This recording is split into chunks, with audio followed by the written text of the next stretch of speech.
Well, welcome. I hope you are having a fantastic day, and I am really excited and humbled that you chose to spend some of your valuable time of that day here with us. Always like to give you really great content to make it worthwhile. And today you are in for a treat. Lots of valuable nuggets going to be coming your way.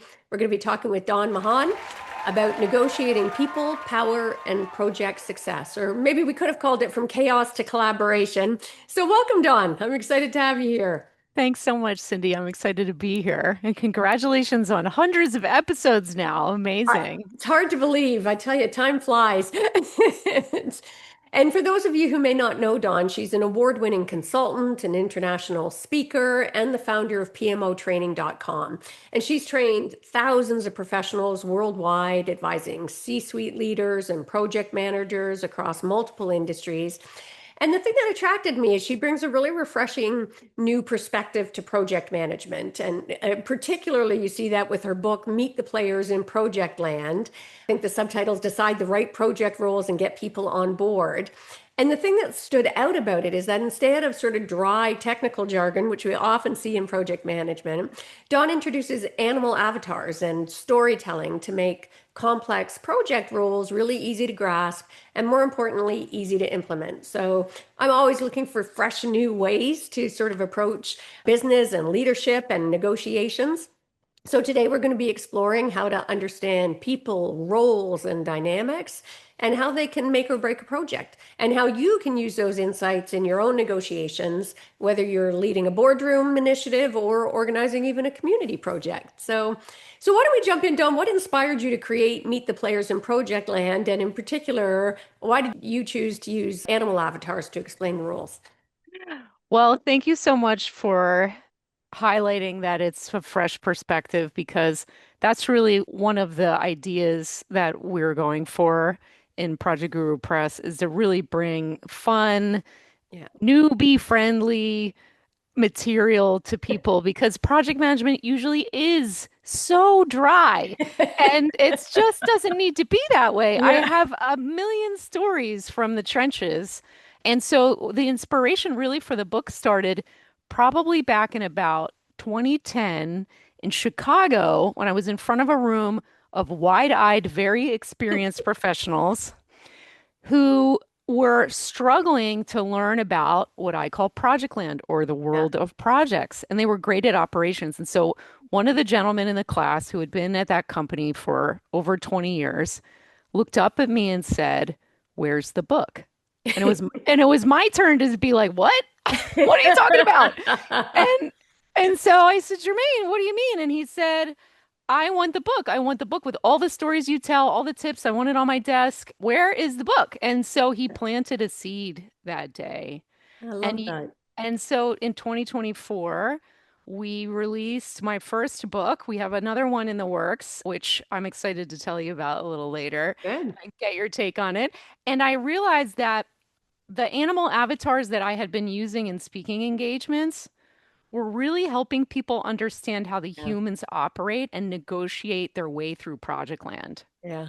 I love it. I think it was a stroke of genius, and it really is in line with sort of the idea behind the art of feminine negotiation, which is about we have to find new ways to do things, right? We have to find better approaches that aren't based on that old, overly testosterone driven, beat your chest, kind of. And I've had a number of people pitch for project management, but it's like, oh my God, put me to sleep. So your approach is Ah, definitely fresh. So why thank don't you you. talk a bit, other than the way that you teach it, how does your actual approach to project management differ maybe from some of those traditional methods? Well, I'd say it's human first. Yes. And most people in my world are talking about process and tools.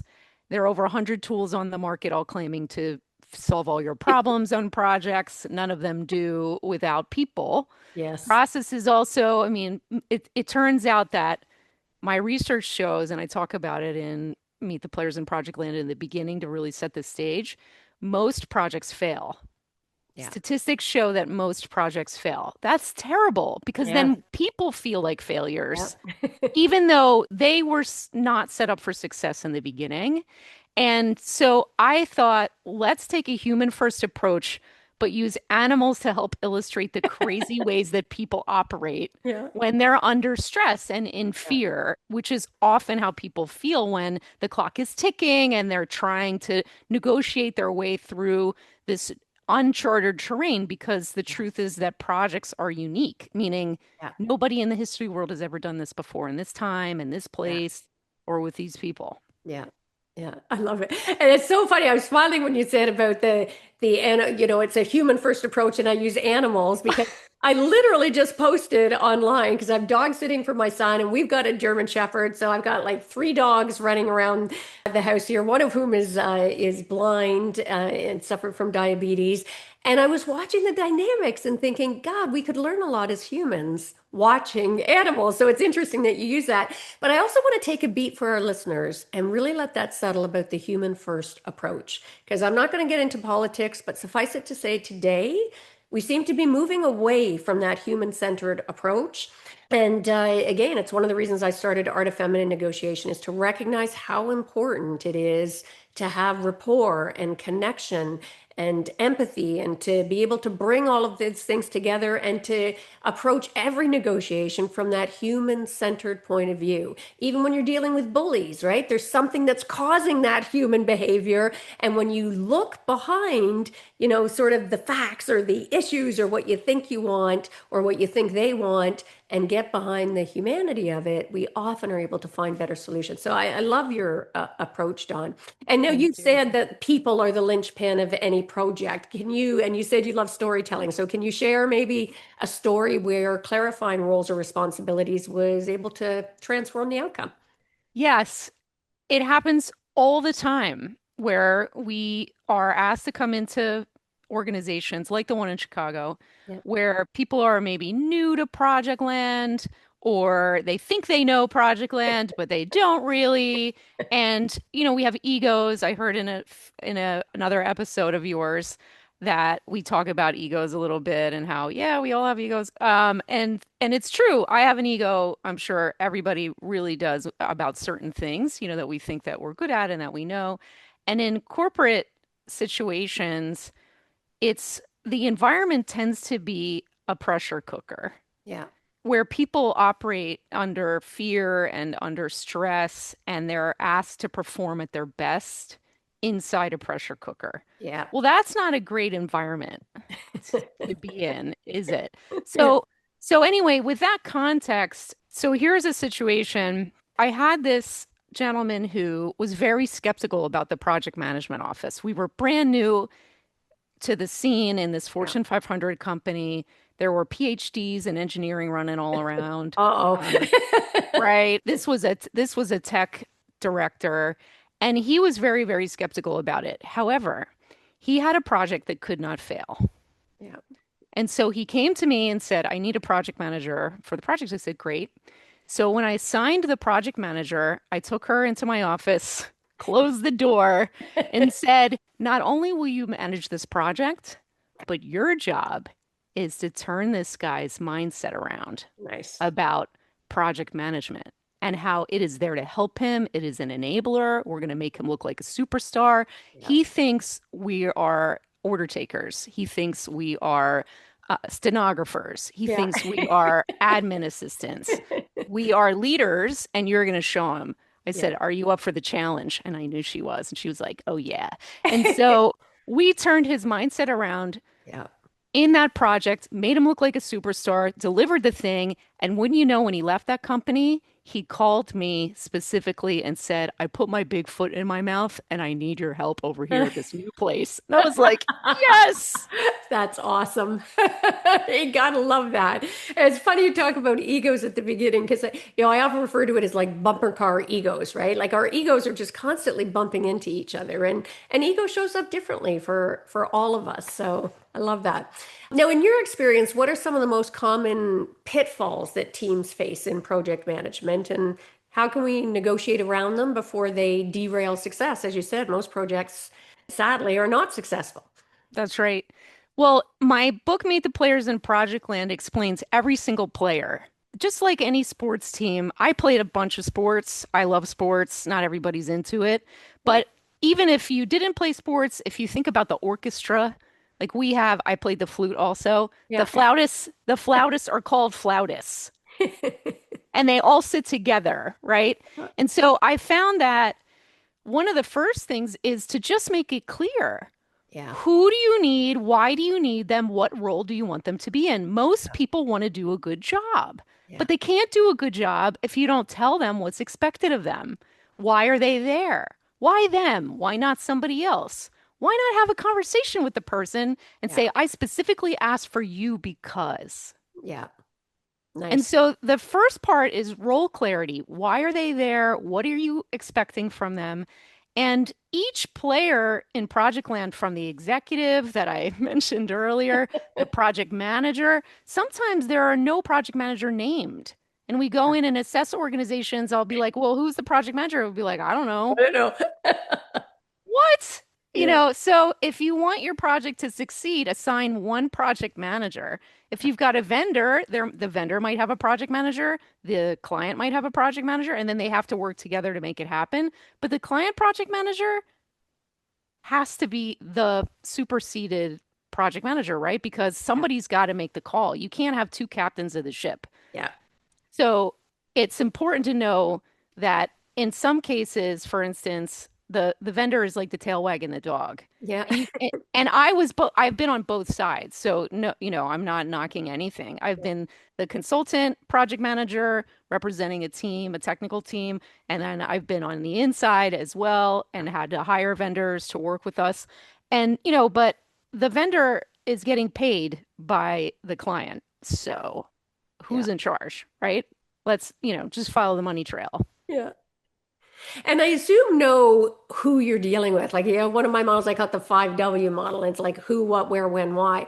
And I was Yes. chuckling when you were saying about, and I'm dealing with engineers and dealing with whatever, or the person that you would assign. Because my husband was a pipe fitter by trade, and Ooh, he used to always, and he'd handle really big industrial projects. And, we have that good eye where he'd come in and I mean, he still amazes me in terms of he'll come into a room of any size and be able to tell you what the measurements of the room are within. I'm talking like a millimeter, like it's ridiculous, right? A wow. ridiculous eye. But end up having to butt up against these engineers all the time. And he was very charming and able to sort of manage it. But knowing who within all of those various roles you're dealing with, and by that I mean personality, is that Yes. something that you factor in? What are your thoughts on that? Yeah, absolutely. In fact, I have some evil personas in the book that talk about some of these personalities that we discover over and over and over again in Nice. Project Land. Yeah. And so, yes. So, for instance, the Valley of Indecision dweller. Like the person that lives in this valley of indecision, they can't seem to Yeah. make a decision Yeah. because they can't get 100% of the facts. Meanwhile, in Project Land, you're in a pressure cooker, the clock is ticking, somebody wants this to be delivered remotely on time, please, and you have to make a decision. And so, yeah, so that's just one example of one of the personas, but personalities do absolutely come into it Yeah. so well. And see, you mentioned that your husband was charming. Yeah. Well, he must be charming if he's your husband, Yeah. but he must be. But a little bit of charm goes a long way. Yeah. Yeah. And not an authentic charm. I mean, not this Yeah. other kind. Yeah. Yeah. Yeah. Yeah. Yeah, it goes a long way. And because it's all about teamwork. Yeah. You're pulling in projects, you tend to pull experts from all over the organization, put them together in a room. They have to meet each other for the first time. Yeah. The whole psychology step ladder of forming, storming, norming, Yeah. performing, and then in Project Land, adjourning and even mourning can Yeah. happen because the project better end Yeah. as part of this. The whole definition of projects are temporary, they must end. Yeah. I feel like people don't factor in the psychology enough. Absolutely. And I love that you mentioned authenticity as well, because I think we live in a society where, the whole Instagram lifestyle, there's so much lack of authenticity, and sadly it's becoming more and more normalized. So yeah, absolutely. Authenticity, being yourself. And that's not to say like definitely work at being the best version of yourself. I was laughing when you said about indecision because, having been a lawyer for 30 years, I'm like, boom, boom, boom, boom, right? I Sure. move quickly, decisions get made quickly. And, when I'm involved in a lot of community projects, and everybody's trying to be so accommodating and gracious. And I'm just like, oh my God. So I really have to again, get yourself in the headspace at first, recognize who you're dealing with, and be able to come in and meet everybody's needs and give them comfort while sort of pushing the valley of indecision dweller to a decision. So, and Yes. speaking of that sort of, pushing's perhaps the wrong word, because I think getting people on board in Hmm. healthy ways can be one of the hardest parts of any project. So, Yes. I call them negotiation strategies. What tactic strategies have you found to be most effective in rallying support, especially in high stress environments, but not necessarily? Well, one of the key techniques is a kickoff meeting. And so once you think you have everybody aligned on what the objectives are, what are we trying to accomplish, and the executive is the one that says, that's the mountain we're going to climb. Yeah. That's the mountain, not that one over there. That's the one. Yeah. And that's when the executive can stand up working side by side with the project manager to prepare the team Yeah. for this is the journey we're going on. This is why you're here. This is why this is important. Answer all those questions. This is who is around the table. This is the team. We're going to Yeah. create this healthy environment that gets results as opposed to the other kind. Yeah. And really set the team up for success. Yeah. There might be a little bit of rah-rah, but it's really about being honest about what Yeah. we know and what we don't know. Yeah. Because our engineers, God love them, I have a mathematics degree. They were Yeah. screwing up my math classes all the time with practical applications.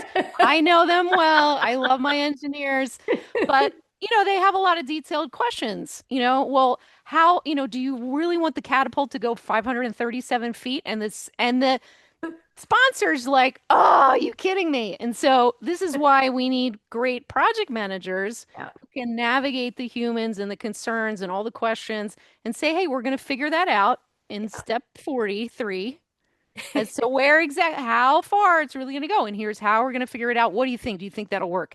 Yeah. And really creating that healthy culture of listening, which I know is a huge part of negotiating, Yeah. is really listening and helping people feel as though they're valued and heard, even though you have to make a call. Yeah.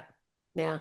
And for our listeners, I want to be clear if you're thinking, oh, well, I'm not a project manager, I'm not in an environment where we have every activity you do requires some type of project management. Again, whether it's a bake sale at the kids' school or, putting up a community playground, or whether it's in an office environment or your more traditional sort of big construction or industrial projects, it's all a form of project management. You're managing, heck, we manage projects within our family dynamics as well. So as you're listening to this, be thinking about it on the professional level and also be grabbing those nuggets that we're getting from Dawn here that you can apply in your other projects in your life as well. I And love it that you said that. And I love it because I have a practical project leadership course, and I start it with welcome to Project Land. Guess what? This is a skill that's going to help you in your personal life yeah, too.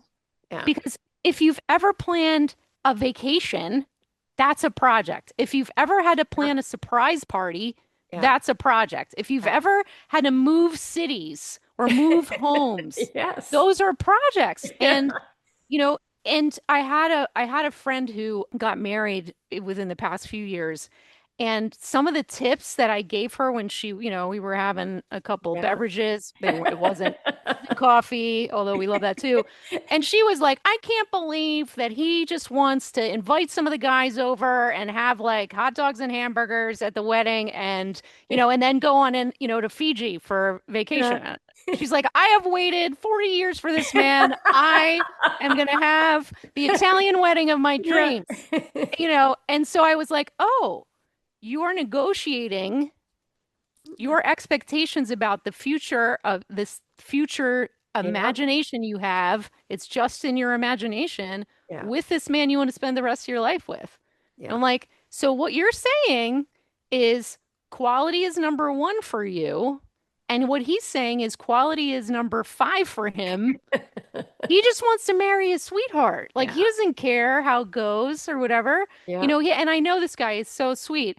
And yeah, he wants to have an epic I said, can you have both? And she's like, we're gonna have both. I said, okay. It's gonna be okay. I love that. There's your well, you're going to tell us about your next book, but that this can be your book after that book as well about Yes. the project management that we require in our day-to-day life. Or family, you There can you have a whole go. series: project management in the household, project management of the wedding, right? You can, so now, how obviously getting your book is one way, and it's sort of a key component. But how can professionals ensure that every team member understands and embraces their project role? And again, whether we're talking professionally or across the board, what are some ideas around that? Yeah. So in the team is clearly important and one of the players. And we have three animal avatars for the team members. You have to know who you are in there. Are you really there for your strength? Yeah, That's the bison. yeah, Are you really there for your speed because your work style or your expertise allows you to help the team go fast? yeah, That's the gazelle. Or are you there because you love people, you love to have fun while you get work done, and you love to help people prepare for the change that the project brings? yeah, That's the dolphin, right? You got yeah, to navigate all those waters. So if you're a team member on a project, and we're all team members for different things, like you said, volunteering or, at the school or whatever, and in a family, you're a team member too. So I feel like if you think about your strengths yeah, and what you can bring to the team above and beyond just your expertise, that can really help you to become the best version of yourself. yeah, To be like, when people say to me, they love it that I like to have fun and get work done. Like my friend is so brilliant. He's a chemical engineer, actually, but he's also this photographer and he's got this wild mind that works on both yeah, sides of his brain and he has the best laugh. We yeah, have so much fun working together. And it's like, I always want him on my team. How yeah. can you be the person that somebody always wants you on their team? If you're that person, you will never be unemployed ever. That's such great advice. Such great advice. And I can see how the animals, they really do work, Dawn, right? Like as soon as you said the bison, I had a picture of it. You said the gazelle, I can picture it. And I'm sorry, I digress there because I laugh every time I hear gazelle now. I don't know if you know that female comedian who she's like quite the feminist and she has that whole shtick about the gazelle in the bar scene. And again, it's obviously a metaphor for women being sort of chased by the male predator. It's hilarious if you haven't seen Oh, it. I have to find that. It's so funny. So now how do I mentioned in the intro that you've trained thousands of professionals worldwide. So how do you adapt your methods? And again, for our listeners, you may have this issue because, in today's world, we deal across, different cultures and industries and more. So how do you cross those bridges? What advice do you have for that? Well, I would say two things. Well, maybe three. First, research. Yeah. So know what you're getting into. Yeah. Two is listening. Again, there it is again, listening. So really, and listening is very, very active if you're if you find yourself in a different country or culture or, even work culture and if you get a new job, you're listening for, well, what works here? How really do they get work done Yeah. here? And really, I think trust. Mm, So if you really portray yourself as a person who cares about people, who wants to trust people, who is open to showing people that you're a trustworthy person versus you cross your arms and you're yeah. standoffish and what do you look like? What's your approach? And when you open your body and you smile, there's a quote from I think it's Crosby, Stills and Nash. I used to have a t-shirt that says something like, a smile is universal. It's everybody understands what it is. Yeah. And Yeah. everyone, babies, Yeah. dogs, everyone can tell if your smile is Yeah. real. Yeah. Yeah. So I feel like, to the first part is trust. I mean, when I'm on a stage, people are assessing you very, very quickly. And Yes. do I want to listen In to this woman? seconds. Yeah. It's Seconds, true. milliseconds even. Yeah. Yeah. Do Yeah. I want to listen to this woman? Do I want to take any of the advice she has? Yeah. Do I trust that she's going to give me good advice? Yeah. I certainly am going to do my darndest. Yeah.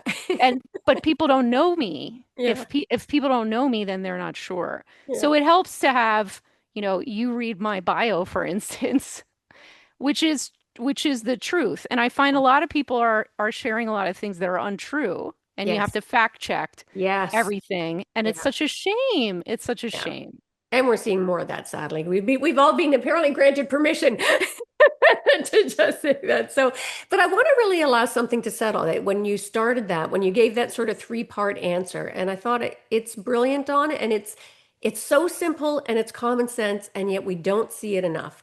When you're building any sort of relationship, whether, and I think it's one of the reasons why we're seeing negotiations and relationships fall apart personally, professionally, globally today.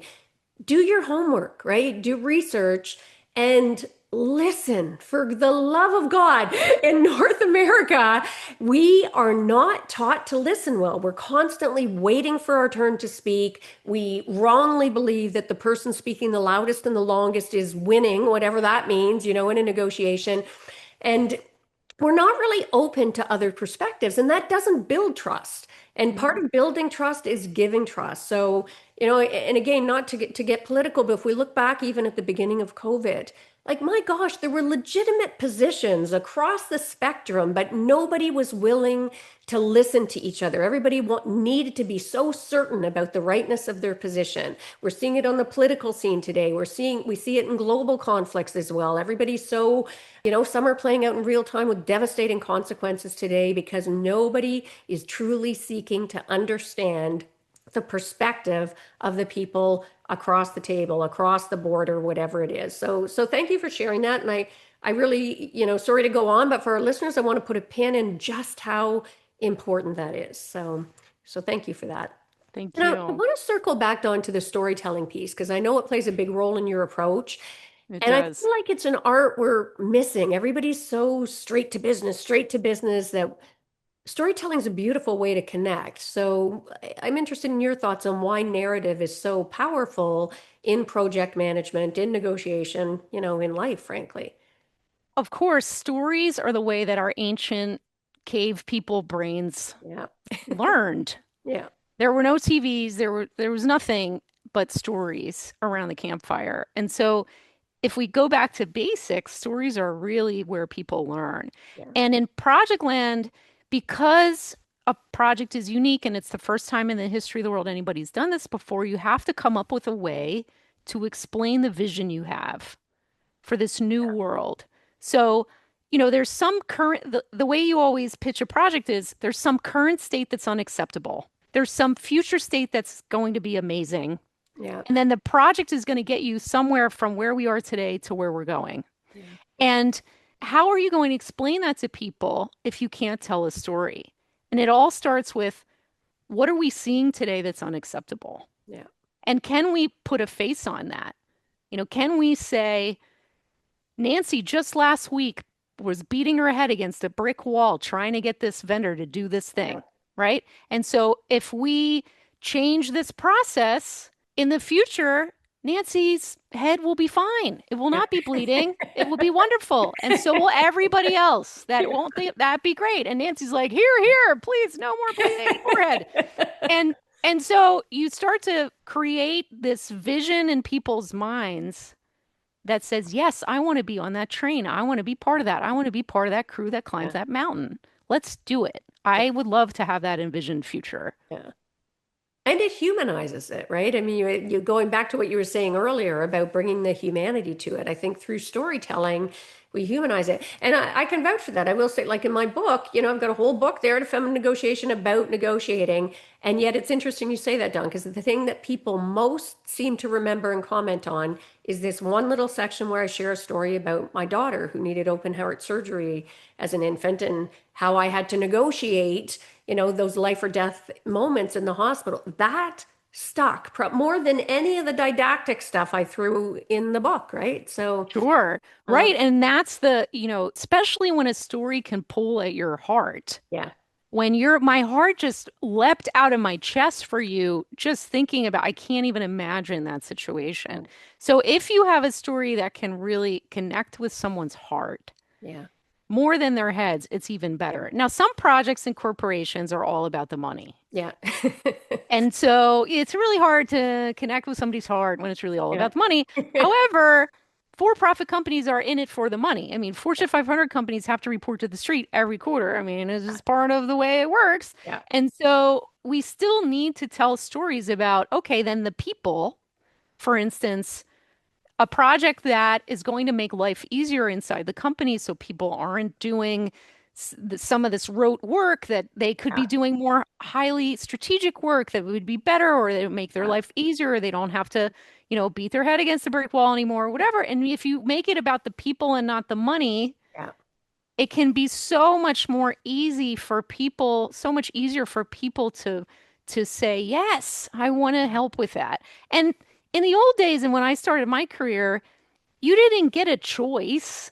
Yeah. And it still happens where you don't get a choice. You don't feel like you have a choice. You're assigned the project, right? Like you're assigned, you're going to do this thing, and that's how it's going to be. But let's be honest, we can always choose to not go to work that day, or not show Yeah. up fully, or not, or be disengaged, which a Yeah. lot of statistics are talking about Yes. employee disengagement. So we do have choices, and we do exercise those choices. We could just up and leave this company and go to another one, right? Yeah. So I feel like we have to, as leaders, or as anyone who wants to be on a great team, even if you're not a leader and you just want to be on a great team, how are you going to negotiate the terrain that you're in with the people that you're in it with? Yeah.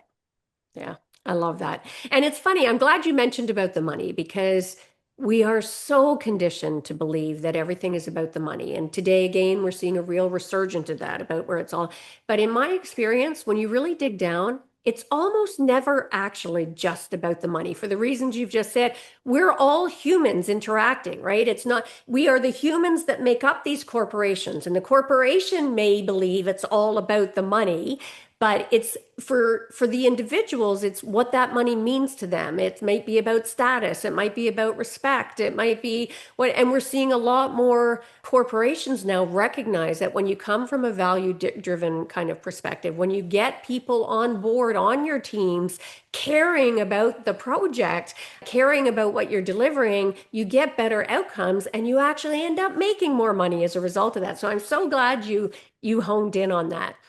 Thank And you. what would you say is the biggest misconception about project management? Sort of a myth that you'd love to bust wide open. Well, that it's all about the process and the tools. Yeah. you know Yeah. and that's the reason, that was really the reason why I started this first book experience, because I knew there would be more with the people Yeah. side. Yeah. So that's really the myth busting, and that project managers are, as part of that whole process and tool focus that a lot of people like to think about for project managers, that they're really the order takers, or the checklist checker offers, or the people that don't really care about people. They just care about the budget and the time and whatever. Because in my experience, the best project managers care deeply about the people. Yeah. And have to. I mean, and we see that's not always the case, sadly, right? Where they're so focused, as you say, on the money that they don't take care of the people. And invariably, those are the projects that tend to fall apart. So now you'd mentioned about the book, and that reminds me, I know I can't believe how quick our time has gone here together. You wanted to mention about your next book, so do tell. Yes, well, this is going to be another fun one. This one's called Project Land Goes to the Movies. So I think I love movies, and my partner in all things writing, Jerry Manis, also an expert in Project Land, he also loves movies. And so we put our heads together and said, what if we got authors from across the Project Land universe Yeah, and beyond to write a chapter, each of them write a chapter on their favorite movie and lesson that will help professionals navigate projects. that's so good. And just for you, Cindy, I'm going to reveal for the first time ever that one of these chapters is about negotiation.